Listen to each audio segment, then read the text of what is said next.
Alrighty, guys. Hey! Thank you for coming back and checking up on an old lady. Let me not say old lady. Older lady. Alright, guys. So, you recall... Hold on. Let me grab my drink. And it's not anything. It's...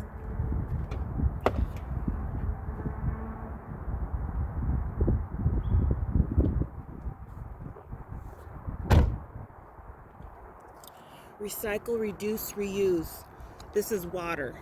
I have been on a journey of giving up soda because, man, I do enjoy some Coca-Cola.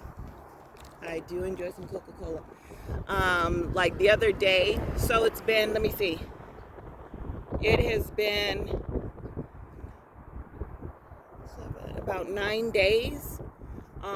On 2 occasions, out of habit, I grabbed a soda, and I always, well, let me not say always, I often would go into the Dollar Tree and, grab a Coca-Cola.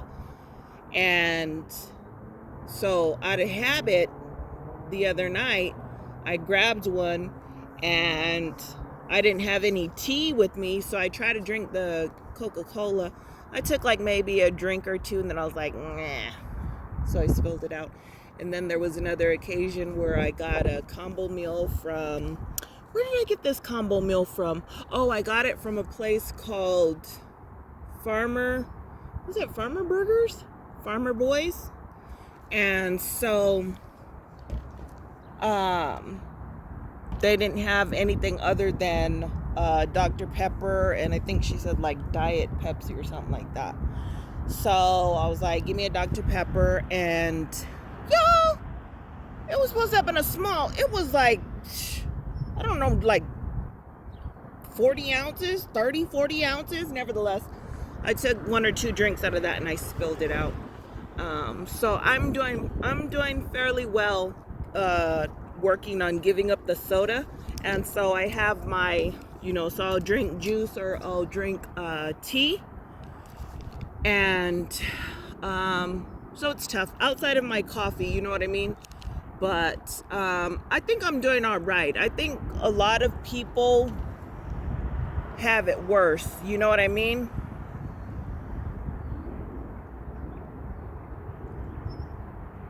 So besides drinking tea or my coffee, I'm trying to make effort in having my meals with water, right? So anyway, with that being said, who this is? Anyway, so y'all, I want to show, okay, so you recall when I was discussing in the previous video about the individual, right? Okay. So, the individual sends me a text message. Okay, so hold on, let me see. So when I responded with, hold on, let me go into the messages. Okay. So this is what the original message was that I had sent to them, letting them know. Remember where we were at yesterday in this saga? Okay, so this is what I said. So I'm sitting here, finished reading, and I'm deciding what else to read. What I have learned at the end of my reading is that you are what mental health professionals consider as a person that plays 4 types of games and toggle between each game depending on if you do not get the outcome you desired. The first game is sharing your struggles, challenges, problems with others. They provide solutions so that you can reject every solution, having done none, ultimately driving the other person away. The second game is indigence, which I explained to you guys what that is. Basically remaining in a needy position with no intention of improving your condition so long as others, agencies, governments, organizations continue to supply for you until they require you to provide some information in return for their service or actually do some work and take steps to improve your circumstances, which at that stage you will then find fault with them and search out a new group of ignorant resources that you may remain dependent with. The third is called wooden leg. Basically, your circumstances shouldn't be a surprise. After all, you are this, that, or the other. And then the fourth is a game called Archaeology, which I had explained to you guys. Essentially, all your problems will go away if you can just find, hence the name Archaeology, someone to hand you the answer, the material, the money, to which then you revert back to game one, and then all your problems will be solved, and you can find someone to give you A, B, C, and D, etc., reverting back to game 3 and 2. The perfect example would be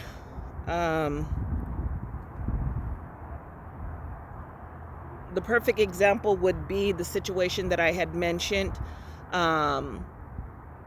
This individual said that they would do this for you and they are on standby. How much progress have you made regarding that? Keep in mind, and I had to reiterate this just as I did in the video, keep in mind you are not the focus of why I was reading this book. It just so happened to discuss these things in the final chapters, and I said to myself, why, Sister Mary Catherine Gallagher sounds like someone I currently know.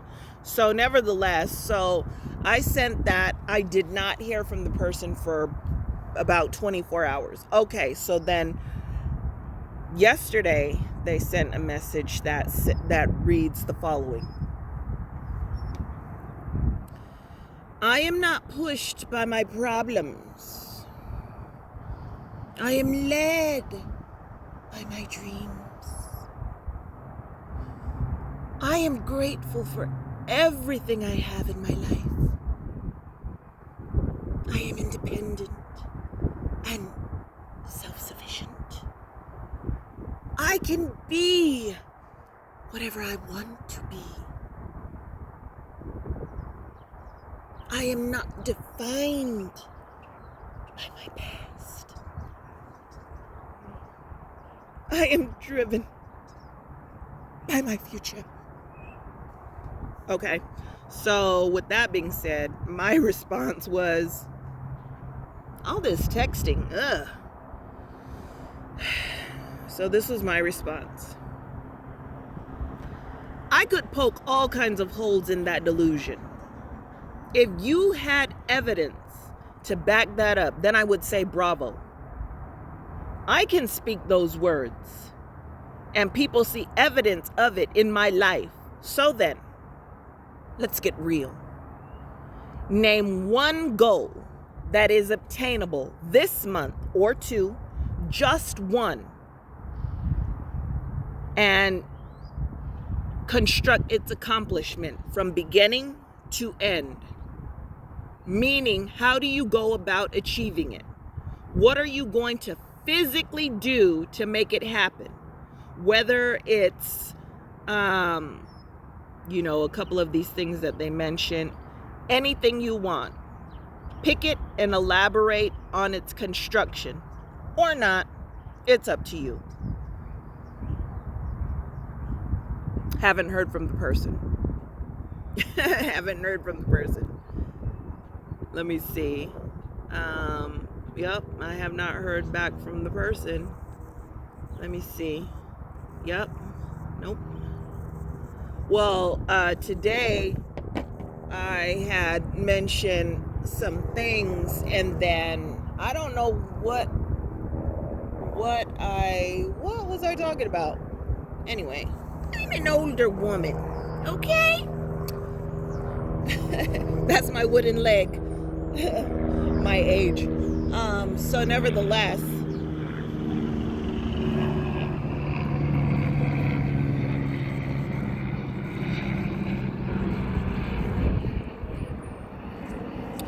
nevertheless, I asked them today via text message. I said, now in regards to that goal, are you able to define a goal today? Have you given it some thought? No response. Anyway, so, and let me also clarify this, because I'm posting a video of this guy. Let me give some context too. So, my favorite rest stop. The guy in the video, the black gentleman in the video. So, of course, I'm not just at the rest stop just to be there. You know what I mean? I'm there, selecting which deliveries I'm going to do. But while I'm there, I'm not just being, lackadaisical. I continue to learn. So I'm reading, right?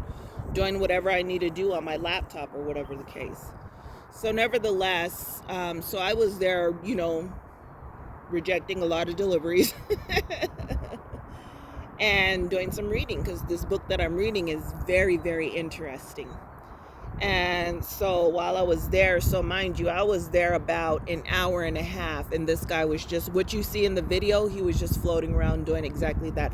Now, he put his eye on me in my vehicle, and I was like, nope. I rolled up my windows, made sure he saw me roll up my windows, and then, he meandered someplace else. And then he came back around. And so this time I was like, well, let me drive to the other side so he gets the message.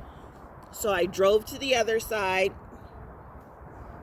Then he ended up meandering in that direction. I was like, let me start my car and just leave. Actually, I had a delivery to do, so it wasn't. But so in regards to that, as I had stated, there are some people that get stuck in a certain area of their life. Their hairstyle remains the same. Their clothing remains the same.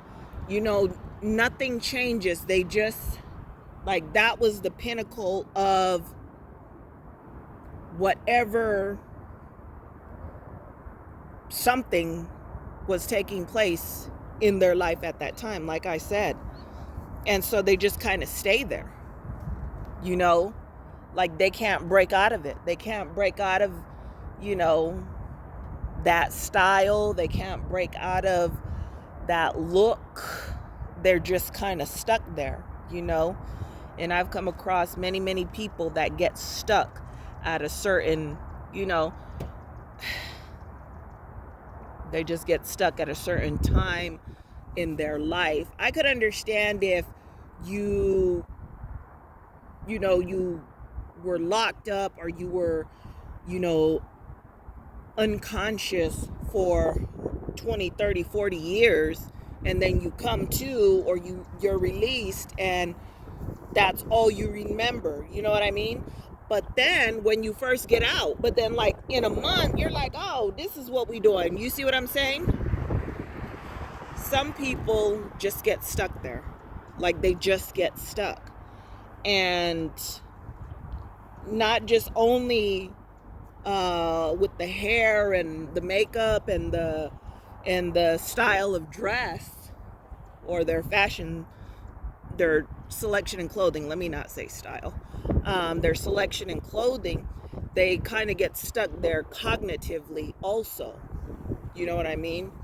And so at that stage, it's difficult, So with that individual, let me tell you something. There is no place in the world who has as many resources as the United States of America. There is no reason for anybody to be hungry, for anybody not to have any clothing, for anybody not to be employed, for anybody not to have medical care, or not to have,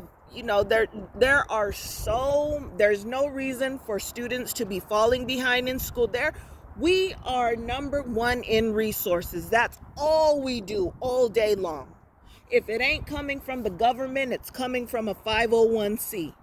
If it ain't coming from them, then it's coming to another version of a 501c, which is a church. If it's not coming from them, then it's coming from, do you see what I'm saying? So nobody should have an excuse of falling behind. No reason.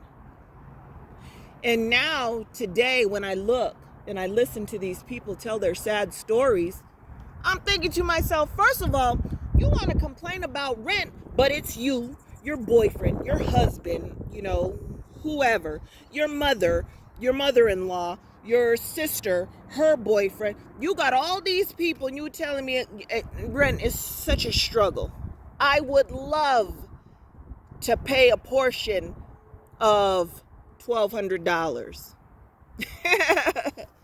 I'd love that. Here's my 150. You know, I got 7 other adults in the place, you know? So that's amazing to me. That is astounding to me that all these people, you just look back in the news, especially during the pandemic, all you hear is all these people giving a sob story, you know, telling falsehoods. That's what it is. You're a liar. You got your boyfriend living there. You got all these people living with you, and all you adults with all of the resources that you're sucking up into one household, you telling me all of y'all couldn't afford $1,400 a month? That's such a struggle? Really? Try doing it by yourself with no job. Try that. That's ridiculous. So like I said, in this country, we're without excuse, because all we do, all this country does all day long is provide resources, referrals, resources, referrals, resources, referrals, all day long. Okay, y'all. Ooh, the wind is picking up and it's starting to get chilly. It's starting to get chilly out here. All right, guys. Thank you for listening. I've got to go. I have got to go. Oh, my goodness. It's just getting really chilly out here. All right, y'all. Thank you for listening. Bye.